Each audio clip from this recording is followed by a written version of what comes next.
Welcome to the Homeschool 5 in 10, the podcast where every episode is filled with 5 of the best homeschooling takeaways, tips, and resources in 10 minutes or less. I'm your host, Kathy Gosen. Let's get started. Hello, everyone. Today we are talking about a topic I love, homeschool planning. Over the next 3 weeks, we are going to be breaking down the different parts of homeschool planning, from the big picture of the homeschool year to the nuts and bolts of scheduling your subjects throughout the week, and finally the smaller picture of a single homeschool day. Usually, by March, I'm in full planning mode, thinking about what subjects we want to cover next, comparing curriculum options, and considering how our activities and commitments will affect our school calendar for the next year. The longer I homeschool, the more I have learned about all the different ways parents choose to schedule their homeschool year. If you are new to homeschooling, you may be wondering where to start. Or, for those of you who are veteran homeschoolers, you may be looking for a new way to revamp your school year. So let's take a look at a few popular ways homeschoolers schedule their year and compare the pros and cons of each. Some homeschoolers like to keep the same school calendar as their public school, private school, or county school counterparts. This is good for families who have children in multiple education settings. And it is also good for homeschool students who take occasional courses from their local public school or college institution. Homeschool students who like to play with their traditional schooling neighbors, cousins, friends also find that keeping the same schedule helps maintain these relationships. In some ways, it's an easy calendar to follow because much of the local community is centered around the local public school's calendar year. Library programs, summer jobs, camps, and other activities all seem to peak during the summer months, which makes this schedule hard to ignore. However, homeschooling with this schedule is not without its pitfalls. Unlike some of the other annual schedules we are going to talk about today, families who follow this calendar year will not be able to go on vacation when others are in school, which I personally consider a huge plus to homeschooling. And students often experience more retention loss when using this schedule. In fact, the American Education Research Journal cites that 52% of students lose an average of 39% of their total school year gains during the summer months. For me, that's a big gamble after all the hard work we put into teaching our kids.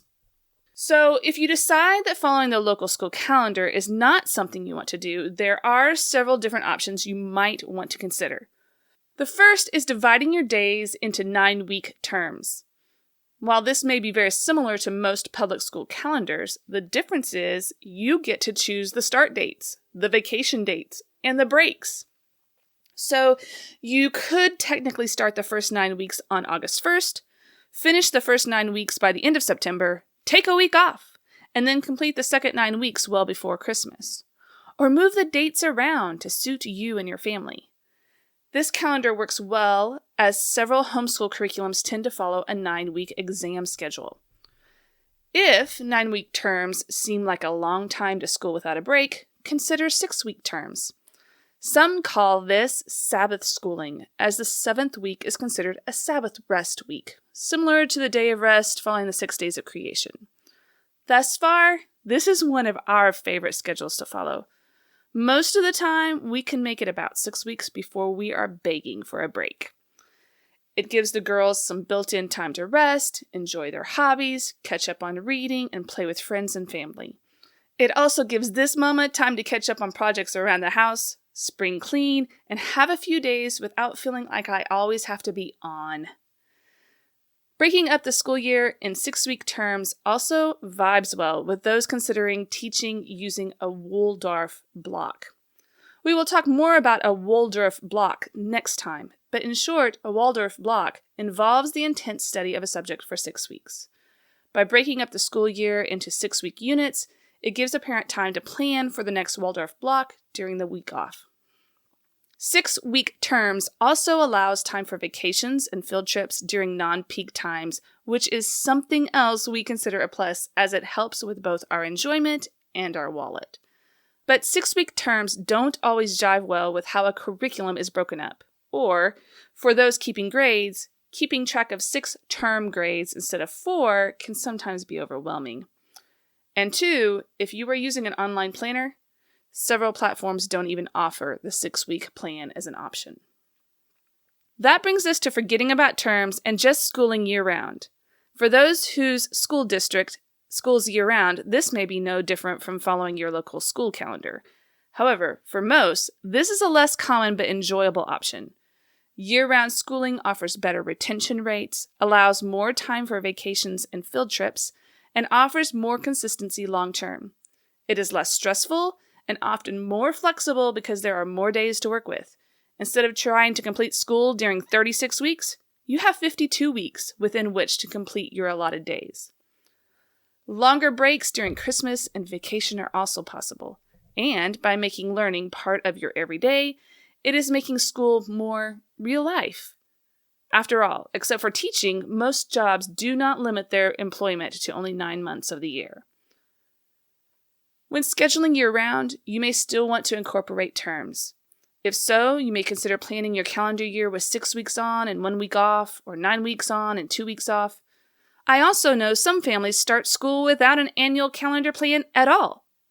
They just go until a curriculum is done, taking days off when they feel like it. That said, they often are still schooling late into the summer when they'd rather be doing other things because they ended up taking too many unplanned days off.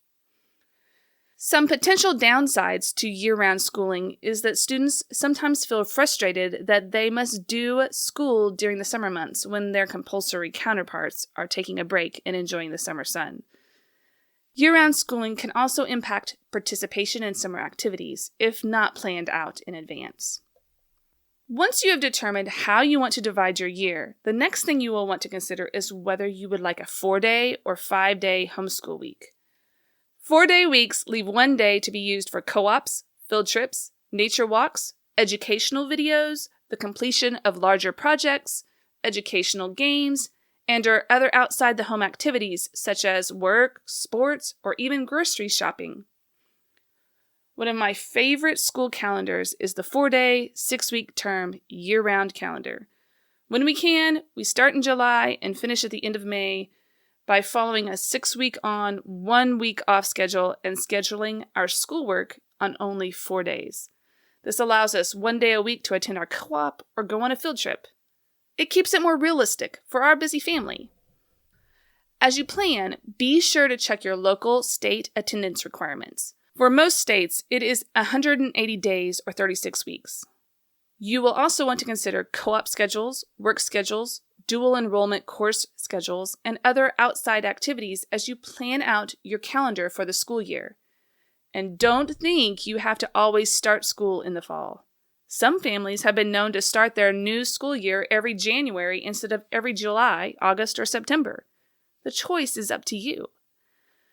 Should you decide to use a traditional or 9-week term with a long summer break, you may want to consider adding a shortened summer school schedule to help with retention and keep those vital subjects that build on each other at the forefront of your children's minds. You may also want to consider schooling on non-traditional school days. Who says you have to homeschool Monday through Friday? Tuesday through Saturday may work better for your family, or you may have other days that work better depending on your goals and availability. The nice thing is that homeschooling allows for all of this. As you start to plan your homeschool year, be sure to check out my comparison of online homeschool planners, grab my free printable planner, and/or download my free Google Sheets planning template. I'll be sure to include the link to all of those in today's show notes.